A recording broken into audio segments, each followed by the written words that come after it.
দেশের আগামী দিনের নেতৃত্ব, আগামী দিনের রাষ্ট্রনায়ক, আগামী দিনের স্বপ্নদ্রষ্টা সংগ্রামী আমির জামাত ডাক্তার শফিকুর রহমান। বক্তব্য রাখবেন আমির জামাত ডাক্তার শফিকুর রহমান।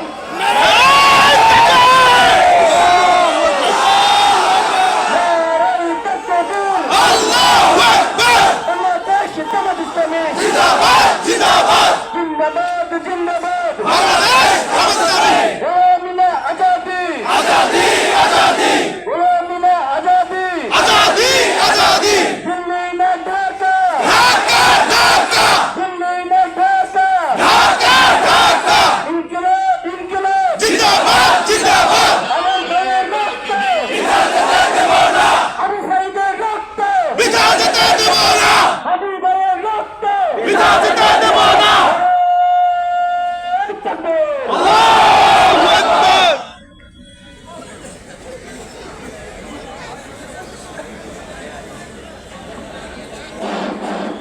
আসসালামু আলাইকুম ওয়া রাহমাতুল্লাহ।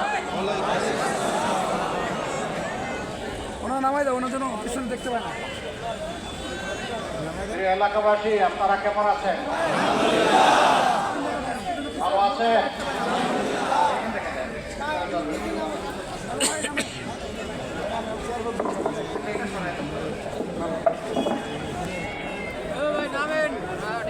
নামবো না, ঘাড়ামি করে।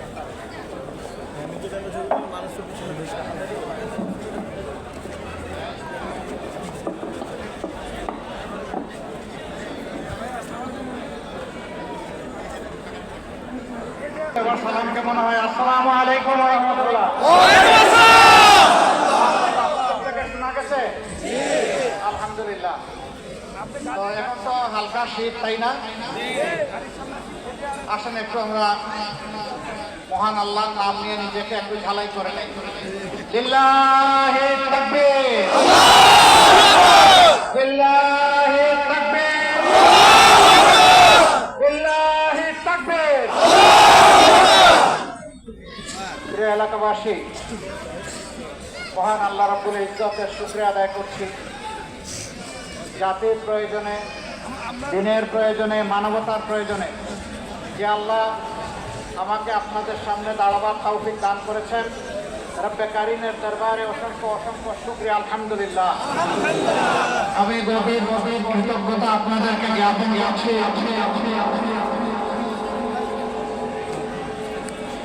সময় স্যাক্রিফাইস করে এখানে আপনারা এসেছেন। আমাদের হাতে দেওয়ার মতো কিছুই নেই, কিন্তু আমি বিশ্বাস করি ভাই এখানে রাখুন, এর প্রতিদান আল্লাহ রাব্বুল আলামিন আপনাদের সকলকে দেবেন ইনশাআল্লাহ। যদি আপনাদের এই আশাটা আল্লাহর জন্য হয়, মানবতার জন্য হয়, দেশের জন্য হয়, দেশের ভালোবাসায় হয়, ইনশাআল্লাহ আপনাদের প্রতিদান আল্লাহর জিম্মায় অবশ্যই থাকবে। প্রিয় এলাকাবাসী, আমাকে বাংলাদেশ জামাত ইসলামী এবং 11 দলীয় নির্বাচনী ঐক্যবদ্ধ বাংলাদেশ এই এলাকায় আগামী 12 তারিখ যে নির্বাচন অনুষ্ঠিত হতে যাচ্ছে, সেই নির্বাচনে প্রার্থী হিসেবে ঘোষণা করেছে। আপনি এর কতটা যোগ্য আল্লাহ তাআলা ভালো জানেন, এর বাস বিচার আপনারা করবেন। কিন্তু আমি এতটুকু বুঝি যে আমি কমে যাওয়ার পাত্র নই। আল্লাহ রাব্বুল আলামিনের উপর ভরসা করে সামনে এগিয়ে যেতে চাই, নিয়ে আগাতে চাই। আমি আগাতে চাই সেই সমস্ত মায়েদের, বোনদের, সন্তানদের, ভাইদের, বাবাদের চোখে আমি যে রক্তের ফুটা দেখেছি, আমি পানি দেখি, যার সন্তানকে গত 15 বছর বা 15.5 বছর মা বাপের কাছ থেকে তুলে নিয়ে খুন করা হয়েছে।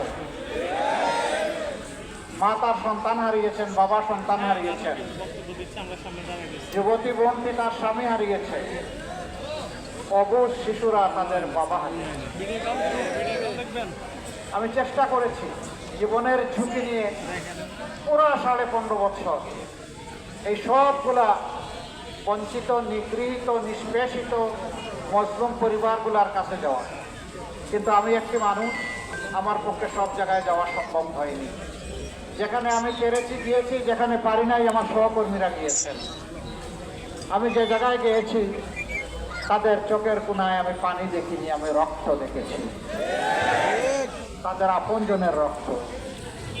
ওরকম যখন কোনো শহীদ পরিবারের কাছে যেতাম, শিশুরা হাতে টান দিয়ে আমাকে নিয়ে যেত একটা দেয়ালের পাশে, যে একটা ছবি দেখায় বলতো এটা আমার বাবা।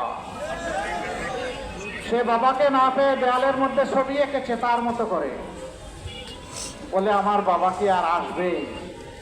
আমার বাবা কোথায় আছে? অনেক দিন আমার বাবাকে দেখি না, আমি কি আর আমার বাবাকে দেখতে পাবো? শিশুদের এই প্রশ্নের কোনো জবাব আমার কাছে ছিল না। আমি তাদের হয়ে এখানে দাঁড়িয়েছি। সম্মানিত এলাকাবাসী, এর চাইতেও কঠিন পরিস্থিতির মুখোমুখি হয়েছে যাদের বুকের ধনকে তুলে নিয়ে কোথায় তাকে গুম করা হয়েছে পরিবার জানে না। ওই লোকটি বেঁচে আছে নাকি দুনিয়া থেকে চলে গেছে কিছুই জানে না।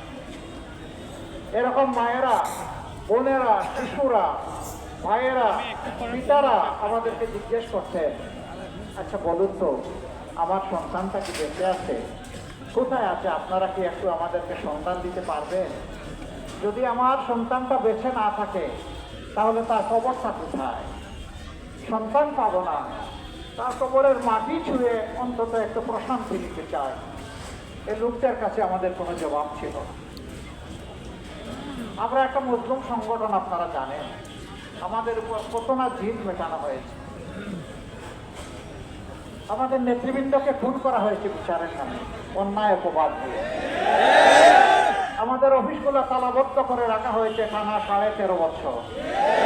1 মিনিটের জন্য কোনো একটা অফিসে ঢুকতে পারি নাই, আমাদের বাড়িতে থাকতে পারি নাই, যাদের মা আছে মায়ের মুখ দেখতে পারি নাই, স্ত্রী সন্তানদের মুখ দেখতে পারি নাই।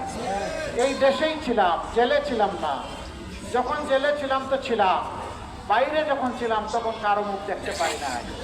বরঞ্চ জেলে গেলে মাসে একবার দেখার সুযোগ হতো জেল কর্তৃপক্ষের নিয়ম মোতাবেক, কিন্তু জেলের বাইরে যখন থাকতাম দেখতে পারতাম না।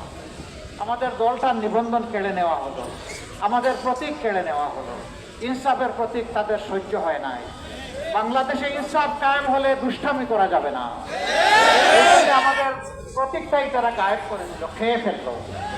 শেষ পর্যন্ত দিশাহারা হয়ে আমাদের সংগঠনটাকে নিষিদ্ধ ঘোষণা করে আমাদের নেতৃবৃন্দের ঘর বাড়িগুলো বুলডোজার দিয়ে ভেঙে দিল।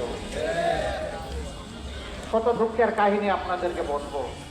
সব দুঃখ মুখে চেপে আল্লাহ রাব্বুল আলামিন 2024 সালের 5 আগস্ট যখন এই জাতিকে মুক্তি দিলেন, আমরা উল্লাস করলাম না, উচ্ছ্বাস প্রকাশ করলাম না, মিছিল বের করলাম না, স্লোগান দিলাম না।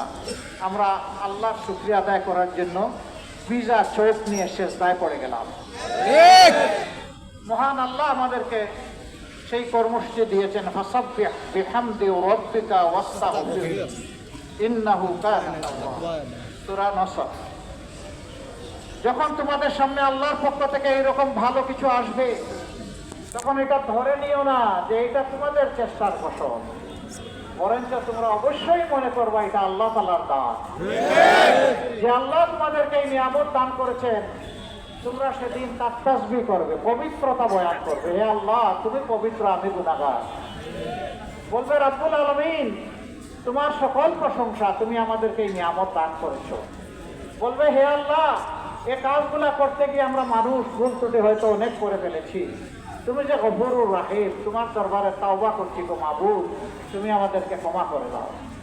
আল্লাহ বলছেন নিশ্চয়ই তিনি তওবাকারীদের তওবা কবুলকারী। আমরা সেদিন তাই করেছিলাম।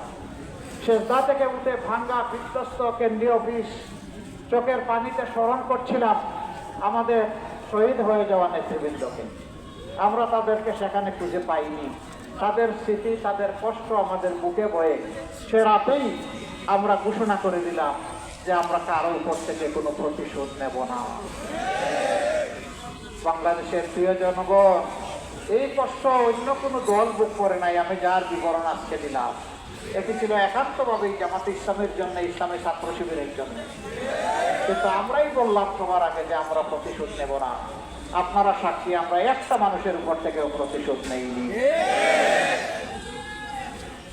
সম্মানিত এলাকাবাসী, প্রিয় দেশবাসী, আমরা আমাদের কর্মীদেরকে বলেছিলাম বি প্যাশনেট এন্ড প্লিজ নাই, র্যাব নাই, বিজিবি নাই, আনসার নাই, রাস্তায় রাস্তায় কিছু কিছু জায়গায় শুধু টহল দিচ্ছিল সেনাবাহিনীর কিছু জওয়ান এবং অফিসার। আমরা সেদিন বলেছিলাম আমরা হয়ে যাব জাতির পাহারাদার। একটানা 15 দিন রোদে শুকিয়ে বৃষ্টিতে ভিজে মশার কামড় খেয়ে